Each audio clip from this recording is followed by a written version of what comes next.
അടുത്തത് മിഥുനക്കൂറാണ്, ജമിനി എന്നാണ് അതിന് പേര് പറയുന്നത്. മകരത്തിൻ്റെ അവസാനത്തെ 2 പാദവും തിരുവാതിരയും പുണർദം 1, 2, 3 പാദങ്ങൾ ചേർന്നതാണ് മിഥുനക്കൂറ്. മിഥുനൻ രാശിക്കാർക്ക് നല്ല ഗ്രോത്ത് ഉണ്ടാക്കാൻ എല്ലാ തരത്തിലും മാനസികമായിട്ടും മറ്റേ ഫിനാൻഷ്യലായിട്ടും അവരുടെ ബിസിനസ് സംബന്ധമായിട്ടും ഒക്കെ കുറച്ച് ഗ്രോത്ത് ഉണ്ടാക്കാൻ സാധിക്കുന്ന കാലമാണ്. ബുധനും ശുക്രനും ലഗ്നത്തിൽ തന്നെയാണ്.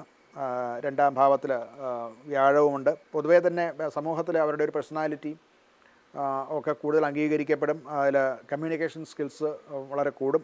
അതുകൊണ്ട് തന്നെ പലതരത്തിലുള്ള പ്രവർത്തന മികവുണ്ടാവും. അതുകൊണ്ട് തന്നെ അവരുടെ ബിസിനസ്സോ കരിയറോ അത് ഏതൊരു മേഖലയിലാണോ അവർ പ്രവർത്തിച്ചിരുന്നത് അവരുടെ കർമ്മം പുഷ്ടിപ്പെടും എന്ന് ആണ് ഇവിടെ പറയേണ്ടത്. 9, 8, 9 ദിവസങ്ങളിലും മറ്റുമൊക്കെ 8, 9, 10 വരെയുള്ള ദിവസങ്ങളിലൊക്കെ ആ ഒരു പെർഫോമൻസിൻ്റെ ഒരു പീക്ക് അനുഭവപ്പെടുന്ന കാലമായിരിക്കും. ഇൻ്റർവ്യൂസോ അല്ലെന്നുണ്ടെങ്കിൽ മറ്റ് ഡിസ്കഷൻസ്, മീറ്റിങ്സ് ഇങ്ങനെയുള്ള കാര്യങ്ങളിലും അല്ലെങ്കിൽ പ്രസൻറ്റേഷനൊക്കെ നടത്തേണ്ടി വരുന്നത് ഈ ഒരു കാലഘട്ടത്തിലാണെങ്കിൽ അത് അതിൻ്റെ ഒരു ഏറ്റവും മികച്ച സമയമായിട്ട് കണക്കിലെടുക്കാവുന്നതാണ്.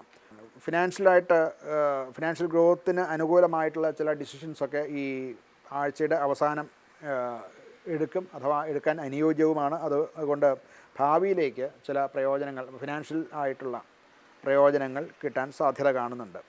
ജോലി മേഖലയിൽ, അതായത് പ്രവൃത്തി മേഖലയിൽ ചില കൂടുതൽ റെക്കഗ്നീഷൻ, ജോലിയുള്ളവരൊക്കെ ആണെങ്കിൽ ചില ഉന്നത സ്ഥാനങ്ങളിലേക്ക് സ്ഥാനക്കയറ്റം കിട്ടുക മുതലായിട്ടുള്ള കാര്യങ്ങളൊക്കെ ഉണ്ടാകാൻ സാധ്യതയുണ്ട്.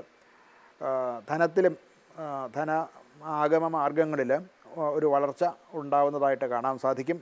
കുടുംബജീവിതത്തിലും അവർക്ക് സന്തോഷം തന്നെയാണ് ഉണ്ടാകുന്നത്. മറ്റ് മാനസിക പ്രശ്നങ്ങളോ അല്ലെങ്കിൽ അങ്ങനെയുള്ള കാര്യങ്ങളൊന്നും തന്നെ കുടുംബത്തിലുണ്ടാകും. സന്തോഷകരമായിട്ടുള്ള ഒരാഴ്ച തന്നെയാണ് ഇവർക്ക് വരാൻ പോകുന്നത്.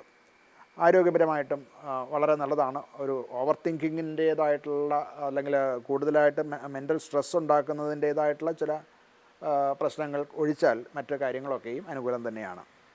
ഒരു പരിഹാരം എന്നുള്ള നിലയ്ക്ക് ബുധശാന്തി ചെയ്യുന്നത് വളരെ നല്ലതാണ്. അതുപോലെ തന്നെ പച്ച നിറത്തിലുള്ള വസ്ത്രം, ധാന്യം മുതലായിട്ടുള്ളവ ഗുരുതുല്യരായിട്ടുള്ള ആൾക്കാർക്ക് ദാനം ചെയ്യുക, ശ്രീകൃഷ്ണ ക്ഷേത്രത്തിൽ വെണ്ണ നിവേദ്യം നടത്തുക, ഇതൊക്കെയും അനുകൂലമായിട്ടുള്ള ഫലങ്ങൾ ഉണ്ടാക്കുന്നതാണ്.